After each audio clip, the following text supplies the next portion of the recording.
Hello and welcome back to Vizura Recaps. Today I will discuss an action horror film. There will be spoilers ahead. Keep an eye out and be cautious. Two school buses are going through the woods on a highway. Everyone is having a good time while a loner named Mitsuko is writing a poem.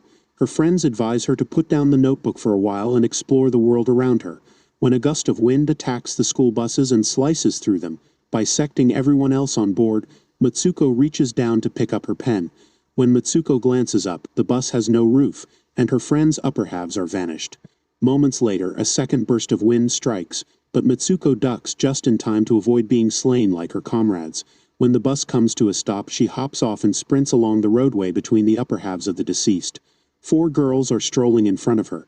She throws one of them to the ground, saving her life while the other females perish. A split second later, the girl is killed while attempting to save a group of riders. When she is left alone once more, Mitsuko runs as far as she can until she finds a river. Several schoolgirls' bodies had washed up on the shore. She washes her face and changes into a clean outfit before returning to the highway. She arrives at an all-girls school after hours of aimless strolling. Surprisingly, the uniform she changed into matched the school uniform. The girls appear to recognize her. Mitsuko doesn't ask them any questions or inform them about the earlier massacre. She is too astonished to react. Aki, her girlfriend, suddenly approaches her. They haven't seen each other in a while, but Aki claims they have always gone to the same school. Mitsuko panics and falls to the ground when a gust of wind hits them. But the wind does not injure them this time. Aki comes to pick her up and walks her to school. Mitsuko is completely perplexed, but she rationalizes the events of the morning as a lucid dream. She believes Aki when she says they have always attended this school. When Mitsuko is alone in a classroom, she tells Aki about the wind that killed all of her classmates and begins to hyperventilate. To assist her, Aki leads her to the window and shows her that the wind is completely harmless. Mitsuko extends out her hand and relaxes after feeling it. The couple exchanges a smile, reflecting on the ridiculousness of the scenario. Aki suspects Mitsuko is suffering from forgetfulness but laughs it off. Following that, the couple gathers with their pals and chooses to forego class for the day. The four of them dash to the woods, laughing and fooling around. Mitsuko's mental state has completely shifted from where it was just a few hours ago. She forgets everything about her previous life and dismisses it as a nightmare. When the group reaches the bank of a river, they take a breather. When Aki and Mitsuko look at one another, they become even more in love. Mitsuko then shares her fantasy with the other girls. One of them believes she must have entered a parallel dimension this morning, while the others believe she is bluffing. Then they see a mattress on the ground nearby and fight with the pillow.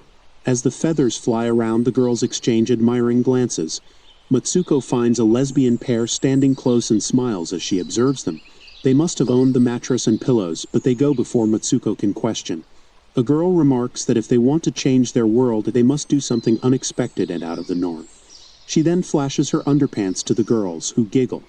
Mitsuko appears to place a high value on her words, as she ponders them deeply. The girls return to school a little while later. When Mitsuko and Aki are in class, Mitsuko spots a cushion on the floor. As she picks it up, the teacher fires a machine pistol at them.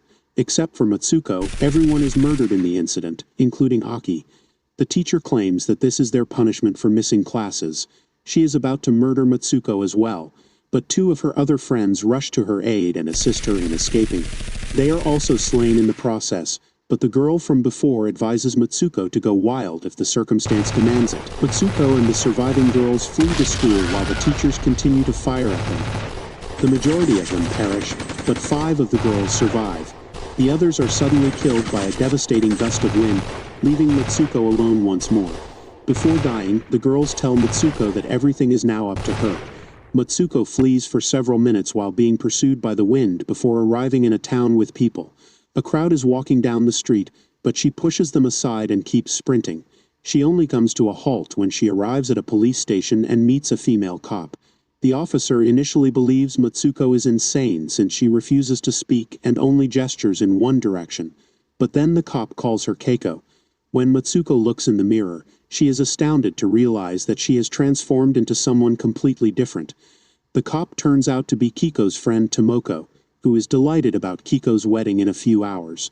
Keiko, who was a different person only moments earlier, is completely confused. She is unable to think clearly, and lets Tomoko to do anything she wants. They get into a car and drive to the chapel where she will get married. The morning has been a roller coaster ride for her, and it only becomes wilder when a swarm of ladies follows their car as if Keiko is a star. They are all ecstatic about the wedding. Many other women surround and welcome her in the chapel. When she enters the changing room, she is astounded to see Aki getting ready for the wedding. She can't believe her eyes as her mind goes blank. She tries to ask her what's going on, but Aki quietly tells her to be quiet for a bit. She also pledges to explain everything later, showing that she knows something that Keiko does not. Following that, Keiko gets dressed in a wedding gown while the girls compliment the bridegroom on his good looks. Keiko suddenly understands she can't marry a man since she loves Aki. Aki observes her panic and orders the other females to leave the room so she may get some privacy. When they are alone, she addresses Keiko by her given name and begs her to do as she is told. Keiko is still unsure what is going on, but she believes Aki enough to do what she asks. After she is finished getting ready, a group of girls enters the room to invite her to the chapel. Aki attacks and kills them all in order to teach Keiko how to fight. She provides Keiko a broken glass to assault anyone who makes her feel uneasy before sending her down the aisle. Instead of flowers, Keiko walks down the aisle with a glass. The female visitors applaud and cheer for her. On the other side of the aisle stands an upright coffin containing her groom. Suddenly, the guests begin making improper gestures and stripping naked. They make fun of Keiko and shove her into the casket. When it opens, her prospective husband is revealed to be a horrible creature with a pig's head and a man's body. The mob forces her to kiss him, but Keiko instead stabs him with the glass. She also kills some of the girls surrounding her in a fit of wrath. Aki arrives just in time to help her, but they are halted by a pair of old-school professors. They defeat the duo and flee outside the church. While Aki is busy distracting the professors, Keiko runs until she is stopped by a girl in a tracksuit. The girl introduces herself as Izumi and invites her to the race. Keiko looks in the mirror and is astonished to realize that she has once again morphed into someone else. She is now Izumi, a famous marathon runner who everyone adores. As she sprints alongside her buddies, a large throng cheers for her. Her pals explain that she has been an excellent runner since middle school. Izumi has no idea what they're talking about, but by this point she doesn't care. She soon begins to enjoy herself and notices that her classmates are running beside her. The pig groom and the teachers, however, begin to pursue her from behind. The girls urge Izumi to be strong because she is the only person who can leave this realm. Izumi runs faster than ever before and eventually arrives to a cave. A schoolgirl discovers her and leads her to a group of many other girls who stand creepily with their hair concealing their faces. The girl then attempts to murder Izumi, declaring that if she does not perish, everyone else will.